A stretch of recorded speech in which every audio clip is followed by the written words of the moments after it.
If you're like most people, you've probably made a to-do list at least once in your life. Maybe you're like me and you make a to-do list every single day and use this to guide your day. In this video, I'm going to talk about the less well-known companion to the to-do list, the not to-do list. The not to-do list is exactly what it sounds like, a list of things not to do. When implemented effectively, it can help you become more disciplined, use your time more wisely, and establish healthy boundaries in your life. So let's talk more about the not to-do list, and I'll give you some concrete examples that you can use to start using it in your own life.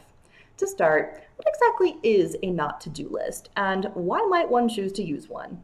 Basically, the not to-do list is a list of tasks and activities that you know you really shouldn't be spending your time on for a variety of reasons. Maybe they're things that distract you from being productive, or little things that are low impact or low on your list of priorities.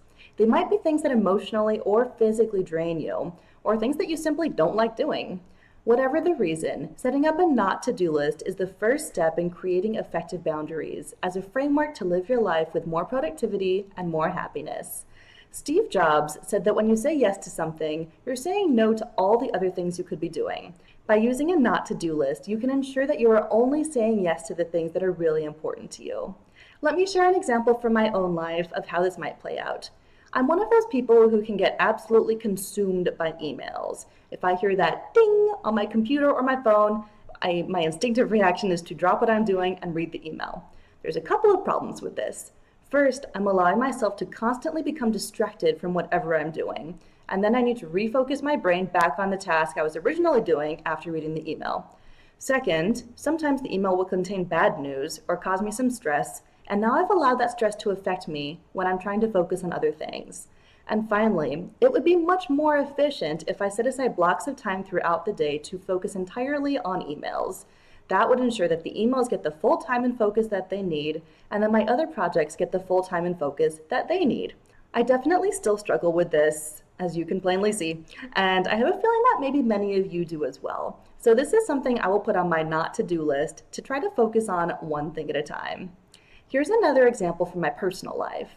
Like many people, I really enjoy the benefits of waking up early, but I don't always enjoy the act of waking up early. To help with this inner conflict, one of the things on my not to-do list is to not stay up too late on weeknights. This means I'll usually say no to activities or plans that are too late in the evening and avoid staying up late rewatching the same show on Netflix for the 10th time. By using a not to-do list and setting this boundary for myself, it takes away the need for constant discipline around bedtime. I've already made the decision about my bedtime ahead of time, so I don't need to use up my valuable and limited willpower every single night. This also makes it easier to make choices in the evenings that are aligned with my goals, because I've already set up a framework that sets me up for success in the early mornings. Now, I'm going to share with you the steps that you can take to implement your own not to-do list. First, take a detailed inventory of all the things that you spend your time on during the day. There's probably more things on the list than you realize initially.